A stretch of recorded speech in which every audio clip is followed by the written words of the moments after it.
Et ce soir, nous avons un nouveau programme qui débarque sur Télécréole. On vous le présente en exclusivité maintenant et ça se passe avec monsieur Emmanuel Jeanvrin. Bonsoir. Bonsoir. Merci d'être avec nous. Alors ce soir, c'est soirée théâtre sur Télécréole, c'est à partir de 20 h. Mais ça veut dire quoi? Vous nous emmenez au théâtre? Bon, eh bien, on va passer un bon moment ensemble, en fait, jusqu'au mois de mars, tous les mardis. Alors, on va partager les soirées entre donc des soirées théâtrales avec des captations. Il y aura aussi des documentaires comme ce soir, et il y aura aussi des opéras. Puisque maintenant, voilà, fait de l'opéra et on a deux belles captations qu'on aimerait partager avec les spectateurs. Alors, le rendez-vous maintenant, ça sera le mardi soir à partir de 20 h sur Télécréole. Et vous l'avez vu, le rendez-vous, c'est jusqu'au mois de mars. Donc, de l'opéra, du théâtre, des documentaires. Écoutez, une belle soirée. Et ce soir, de quoi on parle ? Bon, pour commencer ce programme, il était bon de démarrer avec un peu l'historique de la troupe Volard, pour ceux qui ne connaissent pas, de faire un petit tour d'horizon. Grâce à Dieu, il y a un documentaire qui existe, qui a été tourné au début des années 2000 par Catherine Damour. Et donc, je trouve que c'est un document qui est pas mal parce qu'il retrace un peu l'histoire de la troupe. Il y a des extraits de pièces. Il y a pas mal d'interviews dedans, de Dominique Carrère, de Rachel Potin, d'Arnaud Dormeuil, de moi-même, d'André Pangrani, qui était président de Volard à l'époque. Et donc c'est pas mal parce que ça montre aussi l'histoire d'une compagnie, une histoire qui n'a pas été un long fleuve tranquille. D'abord, c'est une histoire assez longue, c'est une trentaine d'années, excusez du peu. Et puis là-dedans, il y a eu donc de belles périodes, des périodes plus dangereuses, on va dire, plus agitées. Et il est intéressant d'avoir une sorte de regard comme ça là-dessus, et puis pour faire peut-être une sorte, pour résumer, voir un peu ce qu'on a fait. C'était important pour nous aussi de savoir, voilà, de faire un peu un point là-dessus.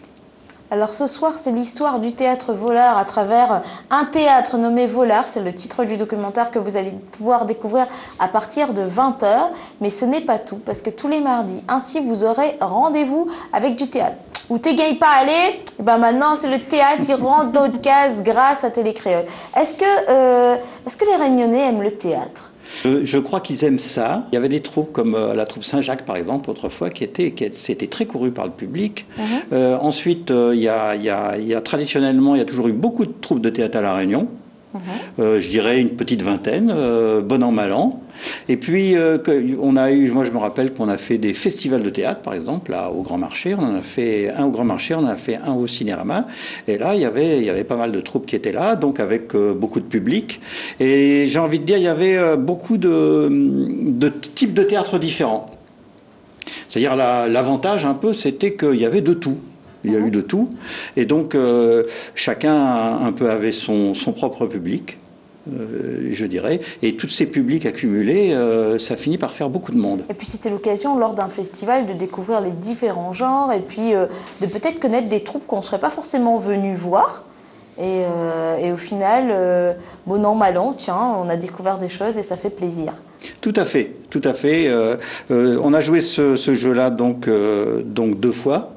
Et puis, bon, après, il y a des hauts et des bas. Et puis, je veux dire, maintenant, c'est plutôt le Grand Marché qui fait un peu ce travail de rassembler les troupes le jour venu. Alors parlez-moi de l'histoire du théâtre Volard dans le cœur des Réunionnais. Parce que, vous voyez, quand vous dites Volard, ça évoque pour chacun quelqu'un. On connaissait quelqu'un de la troupe, on connaissait Arnaud Dormeuil, on a vu cette pièce par-ci, par-là. Quelle était la place du théâtre Volard dans le cœur des Réunionnais? Est-ce que vous étiez plutôt des agitateurs, des éveilleurs de conscience, des personnes qui accompagnaient les Réunionnais dans les changements de la vie? Quand on a commencé, La Réunion, c'était un pays bien différent de celui d'aujourd'hui. Donc j'ai envie de dire que cette histoire-là, on l'a vécue en théâtre, finalement. Alors le fil rouge de tout ça, c'est la troupe de théâtre. Et effectivement, avec des acteurs qui, au fil du temps, se sont un petit peu stabilisés, il y a quand même eu beaucoup de monde qui est passé à Volard. J'en ai compté 500. 500 personnes. 500. J'ai compté 2000 représentations à peu près. Donc c'est quand même beaucoup. On est allé dans les coins reculés. On avait un camion, on avait un camion, on transportait le décor. On est allé vraiment dans des endroits reculés. On est allé dans les préaux d'école. Et souvent, je croise dans la rue des spectateurs qui ont été enfants et qui ont vu Volard étant tout jeunes et qui s'en sont rappelés. Alors dans le cœur des Réunionnais, je dirais, je pense d'abord aux acteurs, à mon avis, c'est-à-dire qu'on a eu la chance de rassembler des gens comme Arnaud Dormeuil ou Délixia Perrine, Rachel Potin. Rachel Potin qui était sur scène il y a quelques temps au Bambou d'ailleurs. Oui, dont on a parlé d'elle ici sur Télécréole. Spectacle très très réussi. Et donc ce sont des acteurs qu'on avait plaisir à voir. Moi je me rappelle qu'il y avait des spectateurs qui attendaient à la sortie des artistes et qui étaient quasiment tombés amoureux des acteurs ou des actrices. Hein. On recevait aussi des bouquets de fleurs, des choses comme ça. Donc les gens étaient attachés et ils aimaient beaucoup. Vous êtes d'accord, il n'y avait pas la télé comme aujourd'hui. Il n'y avait pas 50 chaînes. La télé, c'était un luxe, ça n'existait pas. Et par contre, le théâtre, c'était la télé d'avant. Ça nous permettait de se divertir, peut-être même de réfléchir. Il faut pas... Je pense que ce rôle-là est aussi très important. Peut-être de passer un moment différent. C'était vraiment quelque chose de bien. Moi, j'aime bien le théâtre. Disons qu'il y avait deux types de théâtre qui marchaient bien. Qui marche toujours, hein. Mais enfin bon, on parle d'un temps où il y avait peu de chaînes de télé. Le premier type de... Je pense qu'avant j'aurais été comédienne, si j'étais pas dans la télé. J'ai envie de dire la première chose qu'aimaient beaucoup les gens, c'est le théâtre en créole. Bon, ça c'est déjà, ils n'avaient pas ça à la télé, ou très peu. Et donc, quand on avait envie d'entendre la langue créole, on pouvait aller voir des spectacles en créole. Ça, c'était la première chose que les gens aimaient bien. La deuxième chose, c'est qu'on parle de l'histoire de la Réunion. Alors ça, gros succès à chaque fois, c'est-à-dire que, en fait, si on regarde comment connaître l'histoire de la Réunion, il n'y a pas franchement de livre à l'école pour ça. La télé, elle en parlait un peu de temps en temps, mais pas plus que ça. Puis il y avait un peu une histoire officielle, rabâchée, qui n'était pas forcément la plus intéressante. Et donc, l'endroit où il n'y avait pas vraiment de cinéma, parce que le cinéma coûte très cher, donc il y a eu quelques films, mais enfin, c'est pas avec ça qu'on pouvait raconter l'histoire. En fait, le théâtre, c'est pas mal. Je dis j'emploie un présent parce que ça continue. Parce que ça permet à pas cher de raconter dans de bonnes conditions, de raconter l'histoire de la Réunion aux Réunionnais. Je suis totalement d'accord. Moi, je suis convaincue. Donc voilà. Donc le mardi, c'est à partir de 20h sur Télécréole. Ce soir, c'est un théâtre nommé Volard. Mais quels sont les autres titres qu'on va pouvoir découvrir? Allez, donnez-moi envie d'être un mardi prochain, un mardi dans 3 semaines. Qu'est-ce qu'on va voir sur Télécréole? Alors, on va démarrer fort. On va démarrer par Marie-Décembre. Alors, Marie-Décembre, c'était un peu la pièce fétiche de Volard. C'est pas la première pièce de Volard, mais j'ai envie de dire c'est la première pièce de théâtre en créole et sérieuse sur l'histoire de la Réunion. Hein. Et donc, c'est une pièce qui a été écrite en 1981, qui a été jouée en 1981 et qui a eu vraiment un très très gros succès et qui racontait l'histoire de l'abolition de l'esclavage en 1848. Donc, une jeune fille enceinte qui est tombée enceinte du fils de la plantation et qui doit partir dans les Hauts pour accoucher parce que ça va barder pour elle. Et tout ça dans l'ambiance 1848 qui était quand même assez agitée. Cette pièce-là, à chaque fois que Volard a eu des ennuis, on l'a reprise. C'était un peu comme un symbole. C'est une pièce aussi qui a été jouée au musée de Villèle en plein air. C'était une commande à l'époque de l'équipe d'Éric Boyer, je m'en rappelle. C'est assez rare. Les fois où on a demandé à Volard de faire quelque chose pour le gouvernement. Et donc il y a eu ce soir-là. Et puis comment dirais-je, donc je me suis dit tiens, c'est peut-être pas mal de démarrer. Pour porter un peu chance et puis pour lancer la saison, je dirais. Un peu comme vous avez lancé d'autres saisons. Et puis c'est symbolique. C'est symbolique parce que c'est c'est une pièce vraiment. Bon, là, je l'ai retravaillée, j'ai revu, et ça m'a rappelé plein de bons souvenirs. Et je pense que c'était important de démarrer là-dessus, et je pense que ça va plaire. On a sous-titré aussi pour que. Alors, vous voulez dire que c'est en créole et c'est sous-titré français? Non, c'est sous-titré créole. Non, c'est sous-titré pour que. Le problème du théâtre, c'est que peut-être des fois le micro est un peu loin, ou il y a des choses comme ça, et peut-être on peut perdre des choses.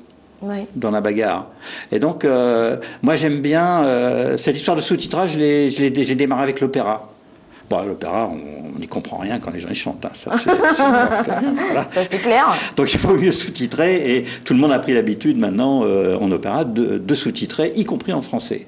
Y compris en français. Que maintenant, on va comprendre ce qu'elle chante. Oui, oui, oui. Oh, bah alors là...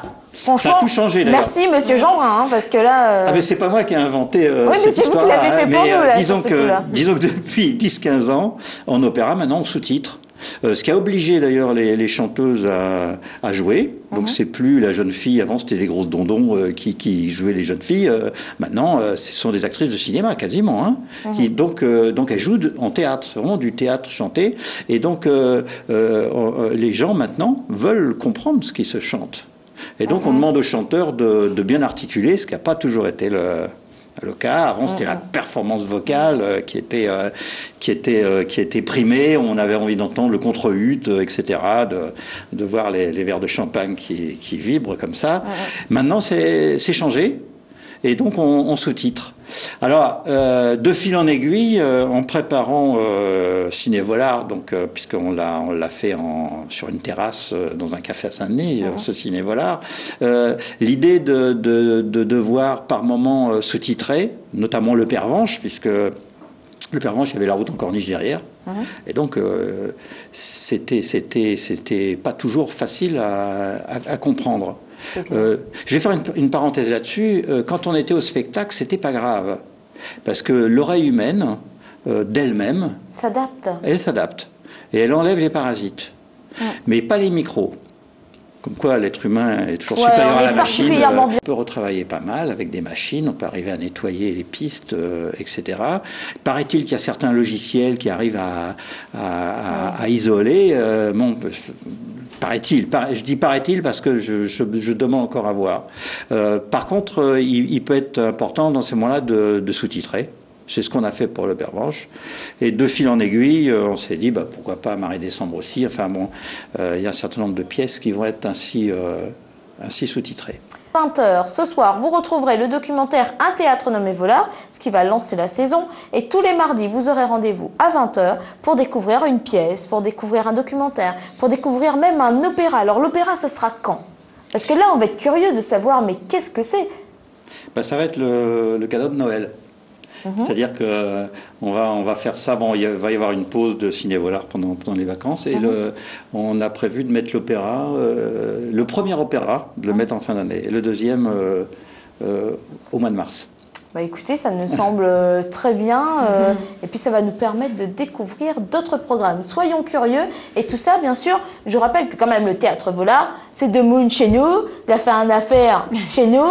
Hein, il faut quand même, ils ont fait une autre histoire, il faut quand même regarder. Et puis pour certains, ça va être le plaisir de retrouver ces souvenirs. Ils ont assisté aux pièces et aujourd'hui de revoir ça va toucher le cœur des gens. On revoit par exemple des acteurs comme Arnaud, c'est assez extraordinaire. C'est assez émouvant pour nous parce que il est disparu, l'Arnaud. Hein.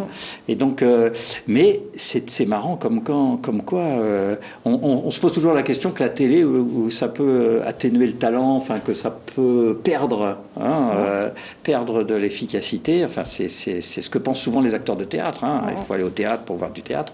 Mais là, il y a des moments où on voit Arnaud, il est à pisser de rire. Hein. Il fait des trucs absolument incroyables. Et ça, j'ai envie de dire, c'est en voyant les images qu'on voit comment l'acteur, la présence, ça c'est assez étonnant, la présence sur scène, c'est pas forcément le premier rôle qu'il a. Et il y a toute une série de pièces où Arnaud avait des rôles secondaires. À un moment donné, il faisait un hallebardier. Le gars qui tient la hallebarde, au fond du théâtre, donc il ne parle même pas, quoi. Et on voyait les spectateurs regarder lui. Et on disait, mais comment il fait ce gars-là? Comment il fait pour ne pas bouger C'est un peu ce qu'on demande, par exemple, quand on va à Londres et qu'on voit les gardes, là. Et que c'est que ça qui nous intéresse. Mais en fait, il faisait des mimiques, alors il était comme ça, il était comme ça, il faisait des trucs, il faisait des clins d'œil au public, il faisait bidonner, et il attirait le regard, ce gars-là, et donc il avait une aura, quoi. Il avait cette capacité d'attirer le regard. Alors aujourd'hui, on va découvrir des pièces du Théâtre Vollard en télé, sur Télécréole, tous les mardis à partir de 20h. Mais le Théâtre Vollard aujourd'hui, comment est-ce que les gens vont se dire, mais c'est quoi l'actu? C'est quoi le présent du Théâtre Vollard? Avec Jean-Luc, on va partir à Paris, là, on va aller répéter le prochain opéra. Donc on a décidé de créer 3 opéras, un genre. L'opéra d'outre-mer, ou l'opéra de l'océan Indien, ou l'opéra créole, ou l'opéra réunionnais, ce que vous voulez. Nous, on dit d'outre-mer parce qu'on bosse pas mal avec des chanteurs des Antilles. Ou de Polynésie, etc. Donc, c'est pour ça qu'on a appelé ça comme ça. On appelle ça aussi de l'océan Indien parce qu'on travaille beaucoup avec des chœurs malgaches.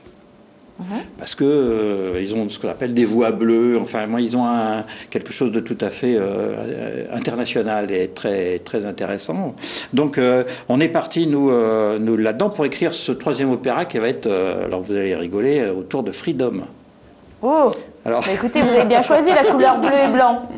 Voilà, donc écoutez, le premier opéra, c'était sur l'origine des premiers Réunionnais, sur les premiers Réunionnais, ceux qui ont habité à la caverne des brevets français. On a raconté un peu cette histoire-là. Le deuxième opéra était un peu plus politique, c'était autour de quartiers français. Le moment où est-ce que la Réunion va être indépendante entre la guerre d'Indochine, la guerre d'Algérie, où c'était très agité. Voilà, donc ça s'est joué en 1955. À ce moment-là. Moi, j'aimais bien 1955 parce que je trouve que les robes des femmes sont magnifiques. Les gars ont des costumes avec des pochettes et tout. La grande robe et tout, qui fait que tu fais une taille 36 alors qu'en vrai, tu fais un bon 50, là. Mais... C'est les films d'Hitchcock, etc. Bon, un temps, il y avait un look, un style qui était vachement bien. Et puis, les voitures étaient formidables aussi. 203, les grosses bagnoles américaines et tout. Et donc, ces années 50, moi, je les aime bien, les dauphines, tout ça, j'aimais bien les tractions, tous ces trucs-là. Moi, j'aimais bien tout ça. Donc ça a été le deuxième opéra. Et le troisième opéra, il est censé être plus d'actualité, plus d'aujourd'hui. Donc ce sont la petite période des émeutes du Chaudron en 1991. Donc on va faire une émeute du Chaudron en opéra. Là où les gars sont équipés tous d'une nouvelle télé. Là, le moment où les gens ont une nouvelle télé chez eux. Oui, tout à fait. Disons que ce qui nous a intéressé, c'est l'histoire d'une animatrice de radio, télé, vous. Donc c'est l'histoire d'une animatrice qui donc elle fait un peu elle anime des émissions libre parole, jusqu'au moment où il y a son ancien amoureux qui agit en direct.